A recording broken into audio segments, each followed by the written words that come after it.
Okay, so how did this all begin? 2 weeks ago, I have an agency I've worked with before and they work with EA. 'Cause I've done Apex Legends sponsor stuff before through them.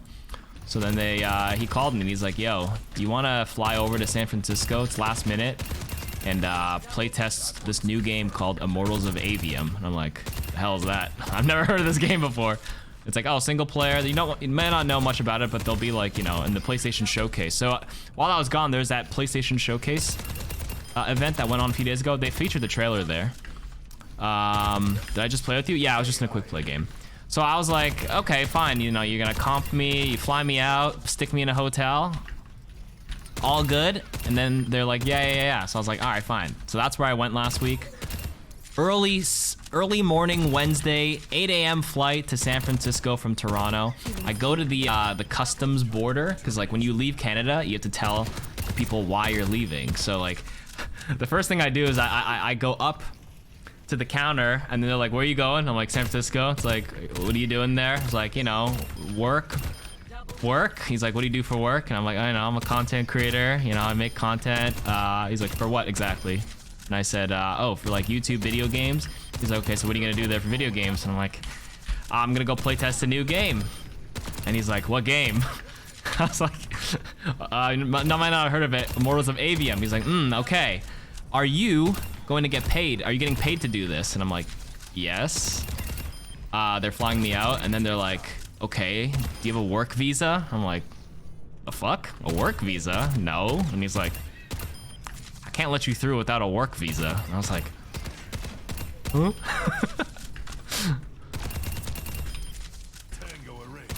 But then here's the thing. He seemed like he was he seemed like he was in his 30s. He knew what video games were, and he knows like content creators, and he's just like, "Okay, I kind of see what you're coming from." He's like, "I can't let you through without work visa." But he's like, "Okay, so when do you get paid?"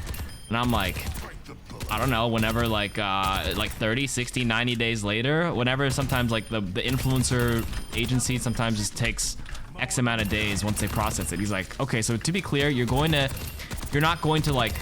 going there to like capture content on your hard drive or whatever, right?" And I'm like, "Yeah, because like this is a pre-release game. They don't want to do like an online playtest thingy privately because like they don't want anything to leak early. So like they're just bringing people in person." He's like, "Got it. So what you're saying is you're just going there to capture content, but you're gonna come back to Canada to like edit, and you only get paid after you post it, right?" And I'm like, "Yes." And he's like, "Okay, so you're not doing any work in the US, you're working here in Canada." He was like saying it out loud as if like there's cameras and stuff. I think there are, right? I think everything is recorded in a customs border agent area. So he's like, "To be clear, you're not going there to work, you're just going there to record, right?" I'm like, "Yeah." He's like, "All right, you can go." I was like, "Okay, shit, man. About to bring me to a back room." Bro was actually trying to help me out. He was just saying it out loud for me. He was giving me the hints. He hooked me up. Wink, wink, nudge, nudge. But basically, yeah, he was there for me. He was basically hooking me up. Because, yeah, legally, I'm not supposed to work in the US because I'm Canadian. But I'm just, yeah. Just say you're going for a vacation. I usually do, but, like, EA flew me out. And, like, if they wanted to look it up, I guess, they'd be like, "Hey, who bought this ticket for this guy?" Another company. So, like, what am I supposed to say? It's okay. I got the hint. It was all good. I didn't want to like lie.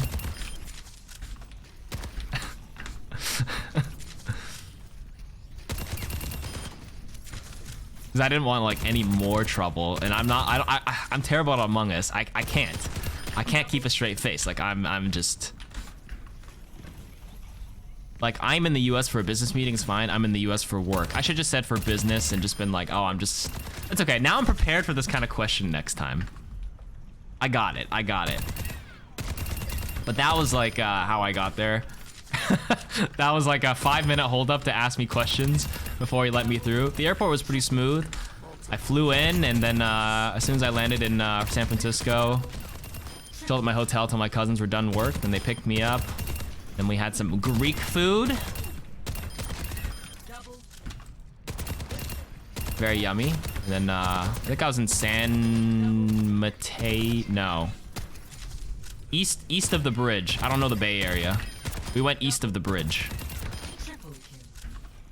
No. It was not first class. It was not Nick the Greek. I don't remember what it was called. It was not Nick the Greek. Might be Fremont. It was nice. It looked cute. It had a very European feel to it. It was not Oakland. We were south of it. Like when you cross that bridge over like Redwood or Foster City or something. No business, just economy, guys. Listen, EA was not gonna pay first class or business for me. They put me in economy, baby. Okay, my flight was fine. I had pretty decent leg room, so I wasn't really complaining. I was tired. Yeah, I don't know, but I had Greek food and it was all good. Then my cousin joined back to the hotel. I went to sleep. Next morning, I woke up. And then it was like, okay, my instructions in the email were like, meet your EA representative in the lobby and we'll walk to the offices together. I go to the lobby and like everyone's chit-chatting in like 6 different languages and there's like 50 people in the hotel lobby. And I'm like, huh? The Mortals of Avium's a single player, like story, first person magic shooter. You can watch the trailer on YouTube right now. So I go into the hotel lobby and then there's just like a bunch of people there, but I hear like German flying off in one ear, Spanish in one ear, Japanese in the other ear, and I'm like, dude, this game, EA invited like people around the world. And I'm just sitting there like, fuck, like I don't want to just go up and make conversation. I stream. I can talk to like you guys. I can talk to usernames on the screen, but I'm like, man, I don't want to insert myself. I probably could, and people would be like, oh, hi, nice to meet you. But like, you know, I don't want to take that first step because I was like, fuck, man. Mowing them down.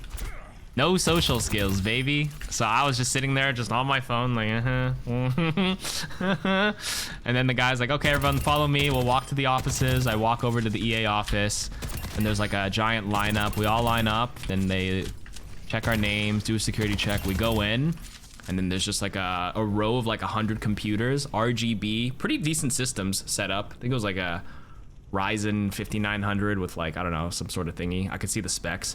Probably like 100, like 50 computers on one row, 50 computers on another, and then as soon as I get there, there's like steaks and catered food. There's like some salads, some salmon, and I'm like, don't mind if I do. I didn't eat yet, so I fucking pounded the food. They're like, find a computer, they'll do a presentation, then you can start play testing.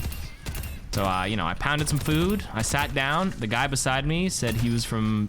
I did talk to that one guy beside me to the right. Yeah, he was from Japan. He writes for GameSpot Japan, and he's like, yeah, I'm here with like, you know, a bunch of people from Japan. And we talked about Japan for a bit, and he said he's a pilot, but he just like writes on the side.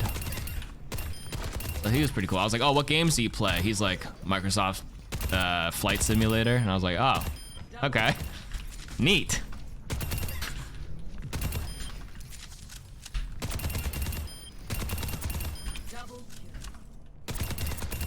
I'm like, wow, that was totally expected. that was very expected in your repertoire. But anyways, he was dope. Shout out to you, Shuhei. He was sick. And then we sat down and I play tested the game. They gave us a controller or a PC. I have a bunch of 4K footage, and I was late today, and all of yesterday and today I spent doing my little game review, first impressions of the game. I have to post that for Wednesday, so you guys will see my impressions of the game on my second channel. I'll advertise it here. But I will say it's pretty fun. There's a talent tree, there's a lot of magic spells, RGB magic. They've got some interesting character writing. I only played a little bit of the demo, did a couple of boss fights. Not Shohei Ohtani. What's the name of the game again? It's called Immortals of Avium. So I played their demo for like 3-4 hours. I kind of like skipped the, they did like a basic training. It was definitely like a dev build. It's like once you finish the training module, it just like skips you to like, it skips you to like the next section. Then it skips to like maybe like 20% through the game, because you're all of a sudden jump to level 9 or 10 and you can like spend some talent trees, find a couple of bracers or weapons. It's a first-person magic shooter. Here, it looks like this. They're not paying me to plug it on stream right now, but I just wanted to tell you about what I did in the trip, so. Fuck it. I'll show you guys. You shoot magic. There's no guns. It's all just magic, and like it reminds me of like Destiny a little bit. If Destiny and Doom had a baby.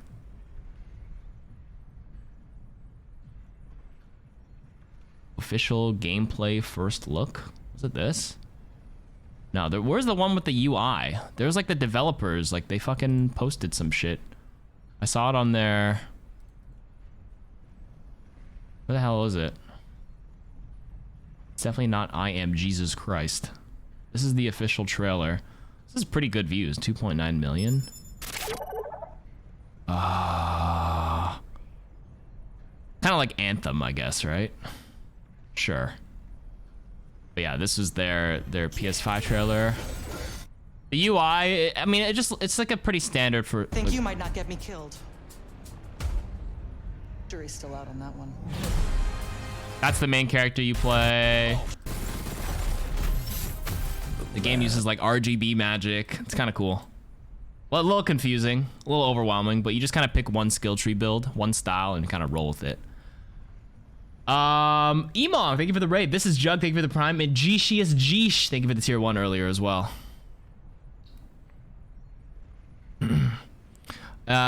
Okay, but where was I? Yeah, I think it looks like Doom plus Destiny, mostly, after playing it. And when I look at like the weapon choice and like the UI for the talent and the skills and stuff, it reminds me of Destiny, because I did play a bit of Destiny too.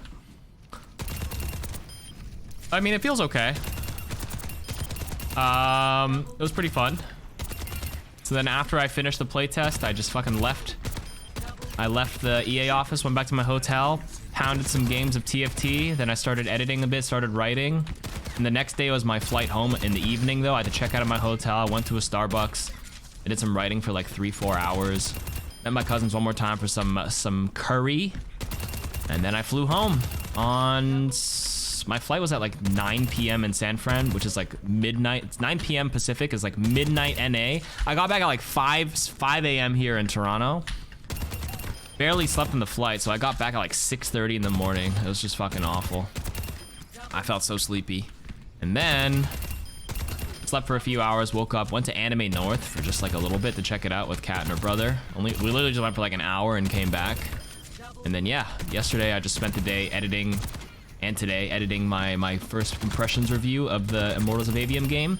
And now we return to stream, and that was my adventure. Story's over. Now I can continue playing ranked because I just want to tell that story. Boom. Where did you go? Okay, let me start over from the beginning. No, I'm not. In short, I went to San Francisco at EA. EA Originals. It's in the game. Give us the Starbucks story. Oh, what? Okay, when I went to go work at Starbucks after I checked out of my hotel before my flight, I had to take a massive shit. But I had my expensive laptop, and there was like a really small Starbucks, and I just didn't want people to like steal my laptop. I felt too much shame to pack up my laptop, go take a shit, and come back, because like if it was a busy Starbucks, no one would care. But literally, I was the only person in there. It was small as shit.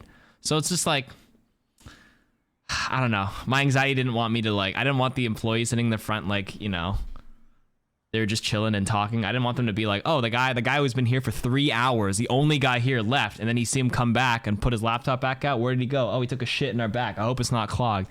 Okay, you know, that's basically, I didn't want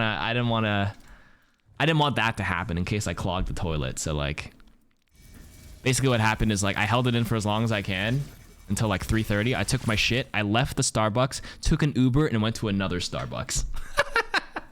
And I was at the other Starbucks for like an hour.